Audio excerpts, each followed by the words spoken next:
diversos diplomas legais tratando da forma como se dará o controle dos candidatos declarados pardos, e aqui não se trata de discutir a miscigenação que prepondera em nosso país, se negros, brancos, pardos, mamelucos, cafusos ou qualquer etnia que seja. A questão que melhor merece ser apurada é saber como se dará o controle, em que fase do concurso será realizada essa constatação, quais os meios de prova, quais os meios de impugnação. São questões que refletem a própria segurança jurídica do concurso. Imagine se o candidato que restar preterido por um candidato das cotas, que ao final será desclassificado por não estar configurada a questão racial, na qual se inscreveu originariamente. A gente teria dois problemas. Primeiro, alguém que deveria estar e que não está. E segundo, alguém que poderia ter entrado porque a cota foi minimizada e não entrou. Então aqui a gente gera uma dupla desigualdade, inclusive para quem concorre com relação às cotas. Assim, melhor seria tratar do tema com profundidade, pelo que converto em diligência para oficiar ao UNB e outras instituições que já adotam o sistema de cotas para melhor esclarecer os meios de controle de tais políticas públicas. O percentual proposto de 30% e sua constitucionalidade. O inciso 8 do artigo 37 da Constituição Federal diz: a lei reservará percentual de cargos e empregos públicos para pessoas portadoras de deficiência e definirá os critérios de sua admissão. Aqui se vê que o texto constitucional, diferentemente das cotas raciais, traz previsão para a reserva de cotas sociais, cotas essas destinadas às pessoas portadoras de deficiência. Vislumbra-se que o tratamento dado à matéria pode ser bem observado no decreto número 3.298, que delibera sobre a Política Nacional para a Integração das Pessoas Portadoras de Deficiência, e dispõe, em seu artigo 3º e 4º, sobre o que é considerado deficiência, deficiência permanente e incapacidade, e em quais categorias a pessoa com deficiência pode se enquadrar, entre outros artigos. Também dispõe sobre a reserva de vagas no concurso público. Segundo o decreto, fica assegurada a pessoa portadora de deficiência de se inscrever em concurso público em igualdade de condições com os demais candidatos para provimento de curso de cargos cujas atribuições sejam compatíveis com a deficiência de que é portador. Parágrafo 1º. O candidato portador de deficiência, em razão da necessária igualdade de condições, concorrerá a todas as vagas, sendo reservado no mínimo o percentual de 5% em face da classificação obtida. Artigo 39. Os editais de concurso público deverão conter o número de vagas, atribuições, previsão de adaptação das provas e a exigência de apresentação pelo candidato, uma transmissão do laudo médico, grau de nível de deficiência, expressa referência do código do número da CID, etc. Artigo 41. Pessoa portadora, resguardar as condições especiais, participará do concurso em igualdade de condições com os demais candidatos. Quanto ao conteúdo, quanto à avaliação dos critérios, quanto ao horário, apresentação, nota mínima exigida para todos os demais candidatos. A lei reserva um percentual de vagas para deficientes, exceto quando o cargo ou emprego público exija aptidão plena do candidato. Ora, com a devida vênia, há um dever constitucional e uma garantia constitucional aos portadores de deficiência que lhe garantem uma reserva mínima para cargos e empregos públicos, que na regulamentação ficou fixada em 5%. Mostra-se com isso que as cotas raciais, ao destoarem de forma gritante do critério utilizado pelas pessoas com deficiência, incorre a proposta de flagrante vício de inconstitucionalidade. Pelo que, em caso da adoção das cotas, deve-se manter a simetria com o tratamento já acolhido das cotas sociais para as pessoas com deficiência, fixando-se em percentual não dissonante aos 5% ou os critérios que são utilizados já pela Defensoria Pública com relação ao percentual. Esse é o mesmo raciocínio que o CNMP tem adotado nos conselheiros que já se adiantaram favoravelmente à questão das cotas, falaram que a questão das cotas deve respeitar também a questão do percentual das pessoas com deficiência, e no caso de lá, acho que era de 10%. Pelo que, em caso de adoção das cotas, deve-se manter a simetria com o tratamento já acolhido com as cotas sociais para pessoas com deficiência, fixando-se em percentual não dissonante aos que já fixados. Posto isso, voto pelo não conhecimento da proposta, acompanhando o nobre declamo, e no mérito, eventualmente ultrapassada a questão preliminar, pela conversão em diligência para audiência pública para melhor aprofundar o debate da conveniência e oportunidade em adotar a cota social ou cota racial, da conversão em diligência para oficiar ao UNB e demais instituições que já adotam o sistema de cotas para que informe os mecanismos de controle da autodeclaração, e, por fim, sem prejuízo, a mantença da simetria da cota racial com a cota para pessoas com deficiências com deficiência é como voto. Vereador, passar a palavra para o Wagner, que também tinha feito... Covarde! Por favor, pedir respeito e para não ter manifestação na plateia, por favor. Presidente, só gostaria de deixar claro que a injúria constitui ato punido, tá? E que a gente gostaria de respeito aqui dentro também, porque a se propalar esse tipo de condição, a gente sempre defende a não utilização do direito penal para reprimir a sociedade civil, a gente da mesma forma espera a sociedade civil respeito às decisões colegiadas. Desde que ele represente a sociedade. Você chama nós de estranho. Por favor. A gente vai ter que suspender, a gente vai ter que suspender a sessão. Eu vou declarar voto também. Vou passar a primeira palavra ao Wagner, que tinha feito pedido de vista. Como eu já havia adiantado, o meu pedido de vista é exclusivamente com relação à questão da regulamentação. E eu acho que tem que ser discutido antes disso, que é preliminar, é a questão do mérito, da autonomia da Defensoria Pública em instituir ou não as cotas.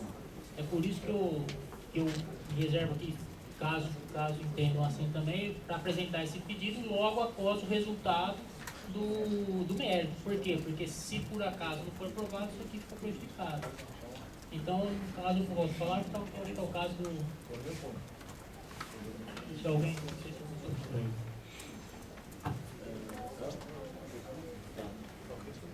O Bruno estava inscrito, vou passar a palavra ao Bruno. Luiz. Na verdade, eu quero... Só pela ordem, só na hora que eu gostaria que constasse em ata o ocorrido há pouco. Está registrado. Eu gostaria que constasse em ata o conceito escrito. Eu gostaria que constasse em ata o conceito. O ocorrido deve constar em ata. Então, está constando. Gostaria de parabenizar o Horácio pelo comprometimento tirado na última sessão de fazer o voto em uma semana, e também dizer que pelo voto ter tratado de uma forma humana, respeitosa, a diferença de opinião, eu acho que isso é um ganho para o Conselho. De fato, eu esperava mesmo que, pelo teor da última sessão, a gente poderia hoje ter uma discussão mais acalorada. Eu acho que não é isso. Acho que engrandece o debate, a divergência. Lógico que a gente tem uma diferença de opinião. Eu gostaria de, pelo menos nessa primeira fala, só fazer algumas pontuações sobre o voto. Dizer que a lei complementar de Santa Catarina, que foi declarada inconstitucional, ela é de 2004 e a decisão é de 2007. Ou seja, na verdade, ela é anterior. Eu vou pedir mais uma vez para a gente evitar a manifestação, senão vou ter que suspender a sessão. Ela é anterior ao Estatuto da Igualdade Racial, então eu acho que naquele momento ainda da história brasileira a gente ainda tinha algumas fragilidades normativas, né? Eu acho que com o Estatuto da Igualdade a gente avança pelas questões que foram discutidas naquela ação de inconstitucionalidade, e eu acho que além do avanço normativo, a gente tem um avanço jurisprudencial, porque semana passada também foi publicado o acordo na íntegra da DPF 186, que chancela mais uma vez os dizeres do Estatuto da Igualdade no que tange a constitucionalidade das ações afirmativas, no que tange a constitucionalidade da possibilidade de regulação das cotas por meio de decisões administrativas. Então eu acho que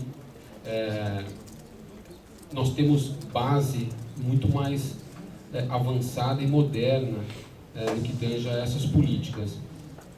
E também, só para fazer um apontamento, quando o conselheiro pede a nova audiência pública, expedição de ofício para a UNB, eu queria dizer que na composição anterior do Conselho nós tivemos um pedido desse, nos autos desse processo mesmo.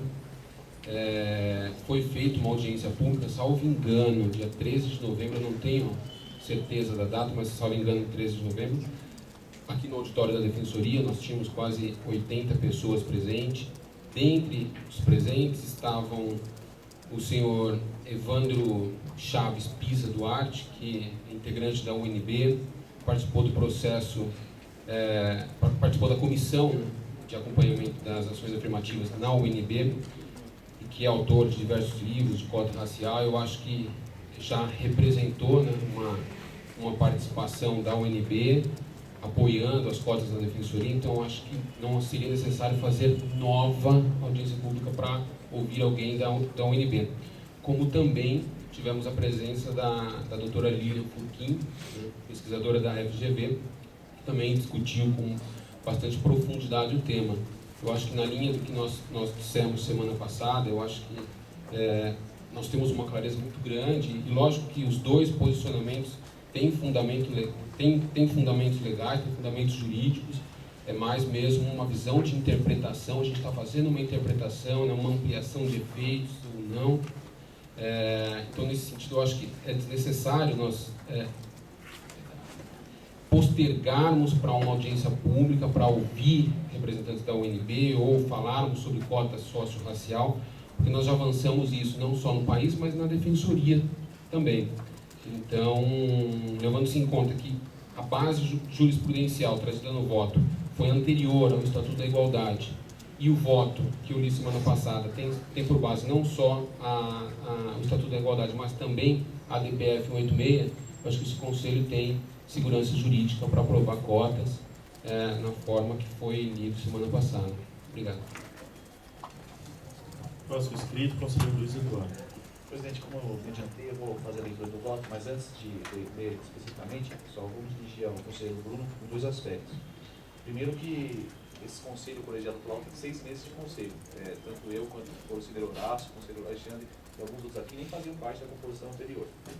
Então, essa discussão anterior, acho que ela é válida, não a desmereço, mas eu acho que, da forma como a discussão foi posta, ela deu uma severidade que quase que proibiu a análise do mérito de todos os conselheiros. Durante a semana eu tive que pedir para que a sala me encaminhasse a cópia do processo inteiro. Eu deixei de fazer, talvez, parte da minha atribuição cotidiana, para me dedicar à leitura do que tinha nos autos, a pesquisar o que tinha sido decidido sobre tudo.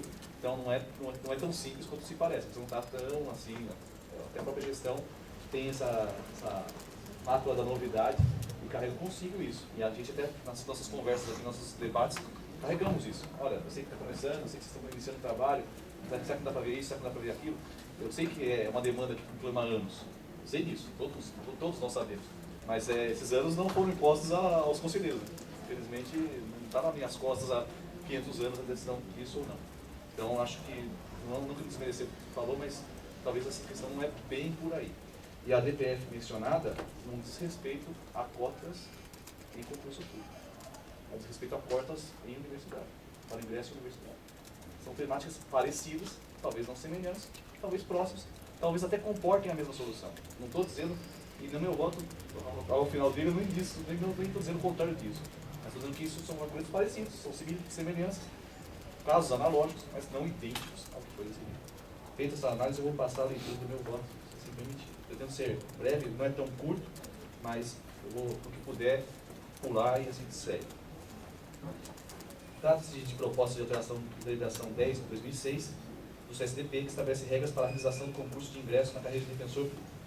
Após a leitura do voto do ilustre e respeitável relator Dr. Pedro Antônio de Avelar, foi pedido vista dos autos pelo igualmente respeitável Dr. Bruno Ricardo Miragaia Souza. O voto do relator não conhecia do pedido, por entender, em suma, que foge da competência desse Conselho Superior implementar via deliberação a mencionada política de cotas em um cenário de ações afirmativas. O conselheiro Bruno, no dia 22 de outubro de 2014, proferiu a leitura do seu extenso e qualificado voto, o qual, a este conselheiro, fora distribuído apenas e tão somente no ato da leitura. Em seu conteúdo, o primeiro voto vista superou a preliminar apresentada pelo relator, adentrou ao mérito e ainda sugeriu uma proposta de deliberação para aprovação imediata do sistema de cotas dos concursos da Defensoria Pública. Destaque que o voto vista extrapola em alguns aspectos até mesmo o que foi solicitado pelos proponentes. Sem a leitura detida e que essas reflexões fossem possíveis, com a calma e a tranquilidade que norteiam a tomada de uma séria e determinante decisão para o futuro de uma instituição, entendi naquele momento que o debate deveria ser prorrogado.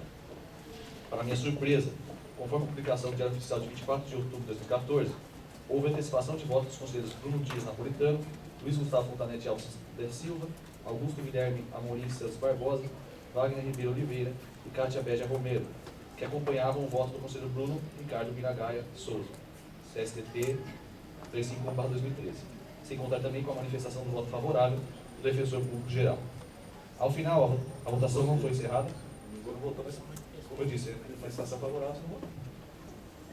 Afinal,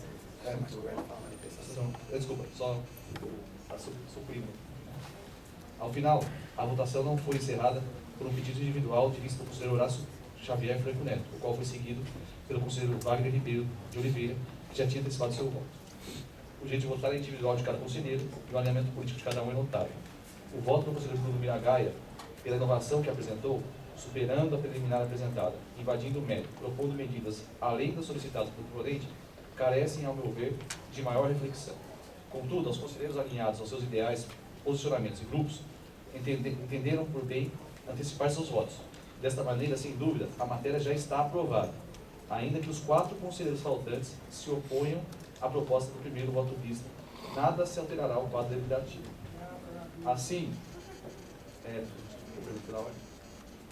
Assim, um novo pedido de vista apenas irá alongar e estender algo que, ao bem da verdade, aos meus olhos, já foi decidido antes mesmo da leitura do voto vista.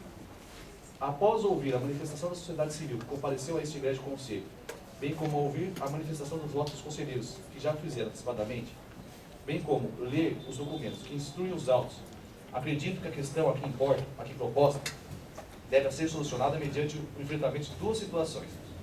1. O Conselho Superior tem competência normativa para implementar as políticas de cotas nos concursos da Defensoria Pública? 2. É conveniente e oportuno que a Defensoria Pública adote tais cotas em ações afirmativas? A primeira questão é extremamente técnica e não deve comportar uma visão romântica ou emotiva. Como bem ressaltou o relator, com a tramitação na Assembleia Legislativa do Estado de São Paulo do projeto de lei de número 18/2005, que deu origem à Lei Estadual 988, ele sofreu emendas parlamentares que visavam incluir as ações afirmativas no texto legal. Destaco que o anteprojeto que for encaminhado ao senhor governador já continha em seu conteúdo as cotas para o concurso de defensor público. E o chefe do Executivo, quando encaminhou à Assembleia o projeto, suprimiu tais medidas. Ainda assim, a LESP, com seu viés democrático e garantista, incluiu no texto legal a referida determinação para a implementação da política de cotas no âmbito da Defensoria Pública.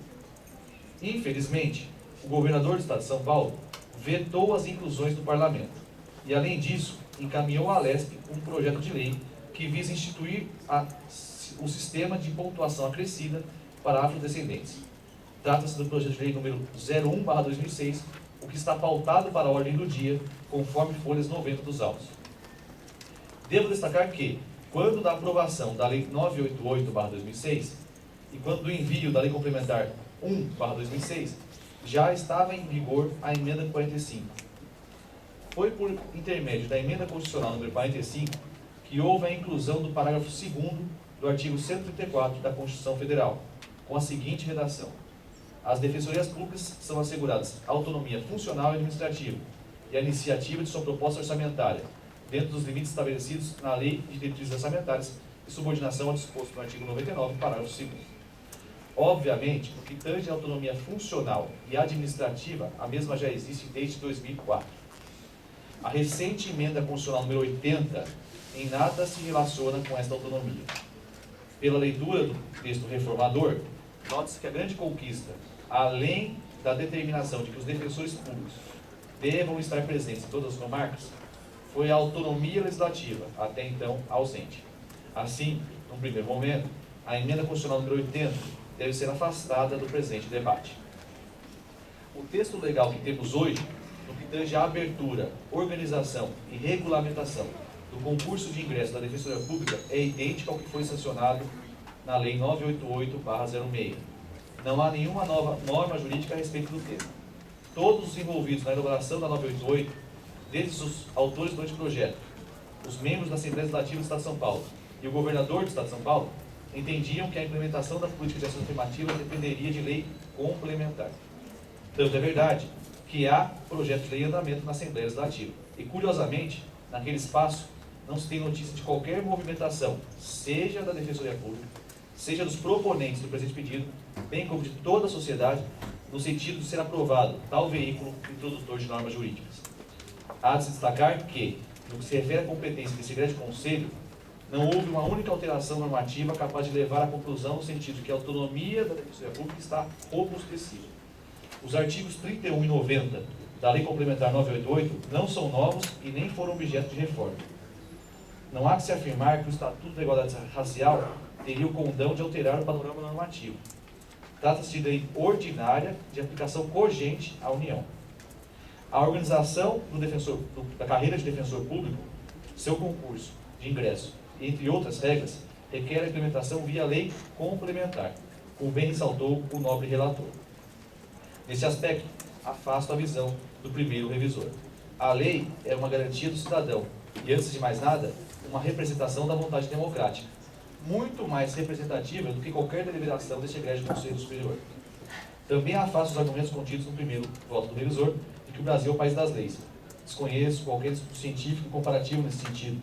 Ademais, afasto também a face romancista mencionada. Como operador do direito, entendo que a Constituição é o ápice do sistema jurídico. E, por óbvio, todas as normas produzidas devem guardar respeito e compatibilidade com o texto superior. A existência de lei não é um simples capricho ou liberalidade. Trata-se de, no primeiro momento, imposição expressa do próprio texto constitucional. Na leitura do artigo 134, parágrafo 1º.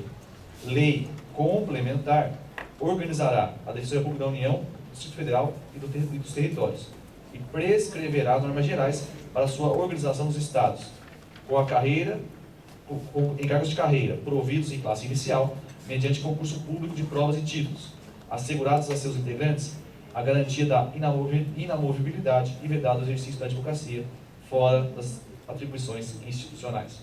Reforço: o Estatuto da Desigualdade, festejada a lei, é ordinária. Não tem o condão de alterar os comandos expressos da lei complementar específica da lei da Defensoria Pública. Ouso ainda discordar da afirmação de que não estamos diante de um caso concreto de discriminação. Estamos diante da criação de uma norma geral e abstrata. Se aprovada, a toda a Defensoria Pública. Reforço ainda que, no Estado do Rio de Janeiro, contrariamente do que for afirmado pelo primeiro revisor, a política de cotas dos concursos públicos sofreu um duro e robusto golpe. Em 13 de outubro de 2014, a lei mencionada sobre a 121 foi reconhecida como inconstitucional. Por óbvio, o decreto mencionado também tem o mesmo destino. Afinal, não existe inovação normativa por via de decreto. A adoção de cotas no concurso do Senado Federal está em consonância com o Estatuto da Igualdade Racial, que, frisa-se, é lei ordinária e não complementar, como exige a Constituição Federal para a organização da Defensoria Pública. O parecer do doutrinador Daniel Sarmento, proferido no procedimento administrativo 543/2013-50, em trâmite perante o Conselho Nacional do Ministério Público, ainda não foi acolhido integralmente por aquele colegiado, e as providências que deles constam sequer foram objeto de avaliação concreta por parte desse colegiado. Assim, no que se refere à preliminar levantada pelo relator, a questão não é tão simples quanto parece. Particularmente, durante os 7 anos em que sou defensor público, assisti reiteradas decisões deste colegiado e da administração, no sentido de que haveria necessidade de lei para disciplinar inúmeros assuntos e temas. O colegiado, inclusive, quando era composto parcialmente pelos atuais conselheiros, sempre defendeu a limitação da autonomia da Defensoria Pública, com o esvaziamento da competência deste grande conselho. São muitos os exemplos, contudo trago à colação apenas um deles. Quando o julgamento do processo 659-1/2013, este conselho defendeu o primado da lei, acima dos direitos sociais e trabalhistas dos defensores públicos e servidores, devendo-se reforçar que o entendimento naquele sentido foi unânime. É com muita felicidade e alegria que constato a mudança de visão e o exercício concreto da nossa autonomia normativa. Do presente debate, o Conselho Superior sai fortalecido, e deste momento em diante, quero crer que exerceremos com maior vigor nosso poder normativo para a busca da paridade e da simetria com as demais carreiras do sistema de justiça, especialmente membros do Ministério Público e da magistratura. Aliás, como sabemos, a paridade e a simetria são valores consagrados no texto constitucional e que dependem de implementação. Afinal, somos sabedores que estamos a léguas de distância de inúmeros aspectos das demais carreiras mencionadas. Assim, no que se refere à possibilidade da Defensoria Pública regulamentar, por deliberação, do Conselho Superior à matéria de debate manifestam-me no sentido positivo. Com relação ao mérito, diferentemente do que foi afirmado por muitos, quando dos debates, a matéria, a meu ver, já não foi amplamente discutida.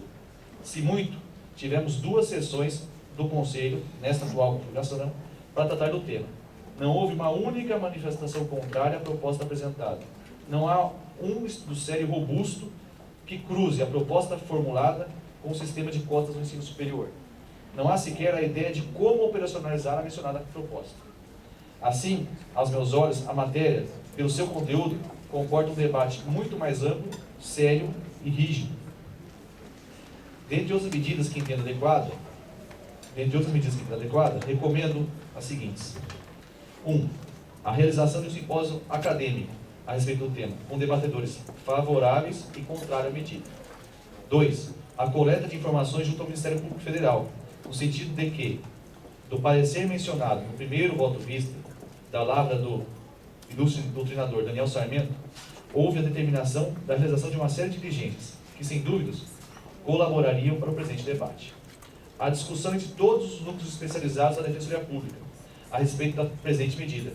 Afinal, além da presente ação afirmativa, há a que se dirige às pessoas portadoras de necessidades especiais, aos idosos e a todas as demais pessoas que são hipossuficientes e igualmente necessitadas do atendimento da Defensoria Pública.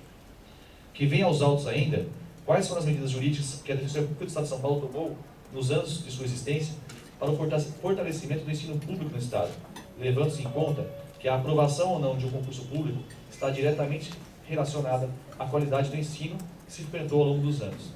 Feitas essas considerações, este é o meu voto. Passo a palavra ao próximo inscrito, Franciane, presidente da PADEP. Senhor presidente, senhores conselheiros, plateia, eu gostaria de esclarecer que desde a semana passada a PADEP foi convidada pela ouvidoria para participar de uma reunião para discutir esse assunto. Estivemos lá com o Alderon, com colegas do movimento, com colegas da Associação de Servidores. Em nenhum momento a PADEP se posicionou enquanto associação porque não fez uma AGE, e sabemos que esse tema é um tema de muita discussão, mas sempre estivemos ao lado dos colegas do movimento para colaborar nessa discussão. De maneira que, na condição de presidente da associação, eu não posso me furtar ao lamento pela maneira como o colega foi tratado. Trata-se de um conselheiro. Nós temos um conselho, eu disse isso no dia da reunião com o movimento, esse conselho é heterogêneo, esse tema não é um tema fácil, é um tema que tem divisão, inclusive, dentro do próprio movimento, de maneira que estamos aqui, participei da construção da Defensoria, como muitos aqui, sou uma optante da Procuradoria do Estado, tivemos e sempre tive 3 mandatos à frente aqui do Conselho Superior, de maneira que sempre prezamos e vamos prezar e defender com unhas e dentes o momento aberto. Mas o momento aberto, com todo respeito aos colegas que estão aqui, deve ser feito para construção. Chamar um colega de covarde, um conselheiro no exercício da sua função, não vai acrescentar em absolutamente nada, não ajuda na construção de pontes, não ajuda na superação de um momento difícil como esse, de maneira que fica aqui, portanto, meu lamento na condição de quem tem contribuído com certeza a esse debate e com muito respeito ao movimento que está aqui, a ouvidoria. Alexandre Orsi. Bom dia a todos. Agora, embora não seja a minha primeira fala, né, foi apenas inicialmente foi um acréscimo àquilo que o colega do Gustavo, o conselheiro estava falando. Reitero, e acho muito oportuno as palavras da Franciane nesse momento, mas não vou ler, eu apenas vou ler aqui, não vou apresentar voto escrito, enfim. Excelentíssimo presidente, colegas de colegiado presentes. Confesso que antes da leitura do voto visto do conselheiro Bruno Iragai, tinha dúvidas acerca dos limites do poder normativo deste Conselho Superior no tocante ao objeto do presente procedimento. A ausência de lei complementar específica disciplinando a exigência de cotas étnico-raciais no seio da Defensoria Pública trazia a hesitação a que me referi. Outro sim, este colegiado em composições anteriores sempre se mostrou reticente quanto aos limites de seu poder normativo interno em situações análogas. No entanto, analisando com a calma que o tema merece, e neste aspecto agradeço muito o pedido de vista do conselheiro Horácio, o voto vista apresentado pelo conselheiro Miragai extirpou toda e qualquer dúvida acerca da abrangência do poder normativo interno institucional. Mais do que isso, ouso afirmar, inclusive, que referido voto, muito mais do que me dar a confiança necessária para votar favoravelmente a possibilidade de regulamentação sem lei complementar específica das cotas étnico-raciais nos concursos da Defensoria, é emblemático e representará a quebra de paradigmas deste Conselho. De fato, ao afirmar o ilustre conselheiro, seguido sem qualquer ressalva pelos conselheiros Bruno Napolitano, Augusto, Wagner, Luiz Gustavo e da nossa corregedora Cátia, bem como com o apoio irrestrito do senhor presidente, em que diz, abre aspas, nunca é demais relembrar que este poder, fala do seu voto, nunca é demais relembrar que este poder de se autorregulamentar deriva diretamente cada vez mais fortalecido da Constituição Federal. Daí eu encerro a fala e que, abre aspas novamente, nossa autonomia foi reiterada e reforçada com a promulgação da Emenda Constitucional 80, onde então se aplicou os dizeres do artigo 93 e o inciso 2 do artigo 96 da Constituição Federal, fecha aspas. Consagra de vez, aí é uma fala minha, consagra de vez por este colegiado quais os limites de seu poder regulamentador, qual seja, de que a ausência de legislação específica não é fundamento suficiente para não conhecermos de qualquer processo que venha a ser aqui distribuído quando tivermos, abre aspas novamente, aí é uma fala do conselheiro, o suficiente amparo constitucional, princípio da igualdade material, legal, estatuto da igualdade racial que dispõe sobre políticas de inclusão por meio de ações afirmativas e jurisprudencial, posição da mais alta corte do país sobre a constitucionalidade de ações afirmativas e autonomia institucional, para garantir segurança jurídica, que, diga-se, nunca será absoluta. Vou havia uma continuação da fala, eu encerrei aqui, fecha aspas. Assim, pelos termos irretocáveis utilizados no dito voto e seguido, repita-se, sem qualquer discordância da maioria dos nossos pares, digo que este voto é paradigmático em relação ao entendimento dos limites do poder normativo desse Conselho Superior nos vários processos que aguardam nossas deliberações. E que certamente, pela coerência que nos balizará enquanto membros desse colegiado, seguiremos o posicionamento adotado aqui nesse procedimento. Por tudo isso, voto pela possibilidade de regulamentação interna das cotas étnico-raciais na Defensoria Pública. Com relação ao mérito, eu sigo o voto do conselheiro Luiz Eduardo. Calderon.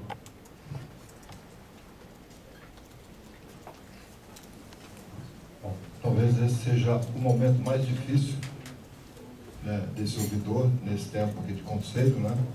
Acho que o tema, não imaginava que o tema ia suscitar essa profundidade, né? Acho que foi rico, tanto a semana passada como hoje os debates. Eu acho que tanto a posição a favor como a contra está enriquecendo o debate, com certeza, né? Realmente o tema me emociona, o tema me mexe comigo, porque eu acho que não é uma questão legal somente, né? Eu acho que é um momento, eu acho que não é só a Defensoria, mas é a sociedade brasileira que vem discutindo esse tema, né? Eu queria, assim, trazer uma palavra